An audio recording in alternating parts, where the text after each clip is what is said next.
విష్ణుం జ్వలంతం సర్వతోముఖం నృసింహం భీషణం భద్రం మృత్యోర్మృత్యుం నమామ్యహం. హిందూపురం నడిబొడ్డున గాంధీ సర్కిల్ మార్కెట్ ప్రాంగణంలో నూతనంగా అత్యంత సుందరంగా శ్రీ లక్ష్మీ నరసింహస్వామి దేవస్థానం ఇక్కడ నిర్మించబడుతోంది. మన హిందూపురం శాసనసభ్యులు నందమూరి బాలకృష్ణ గారి సహాయ సహకారాలతో భక్తాదులందరి సహకారంతో ఈ యొక్క కార్యక్రమం నిర్విఘ్నంగా కొనసాగుతోంది. ఈ యొక్క పుణ్య కార్యక్రమం మరింత వేగంగా పూర్తి అవ్వడానికి భక్తాదులందరి సహకారం చాలా అవసరము. దాదాపు 3 కోట్ల వ్యయంతో నిర్మిస్తున్న శ్రీ లక్ష్మీ నరసింహస్వామి దేవస్థానం హిందూపురానికే తలమానికంగా నిలుస్తుంది. ఈ యొక్క ఆలయంలో లక్ష్మీ నరసింహస్వామి విగ్రహాన్ని కూడా మన అయోధ్యలో ఎవరైతే శ్రీరాముల వారిని అక్కడ చెక్కబడ్డారో వాళ్లే ఈ యొక్క నరసింహస్వామి విగ్రహాన్ని కూడా ఇక్కడికి మనకు తీసుకొస్తున్నారు. అరుణ్ యోగిరాజ్ గారు యొక్క పుణ్య కార్యక్రమంలో మీరందరూ పాల్గొని మీ అందరి సహాయ సహకారాలు చాలా అవసరము.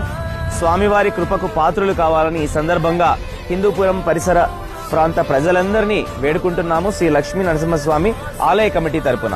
ఓం నమో నరసింహాయ.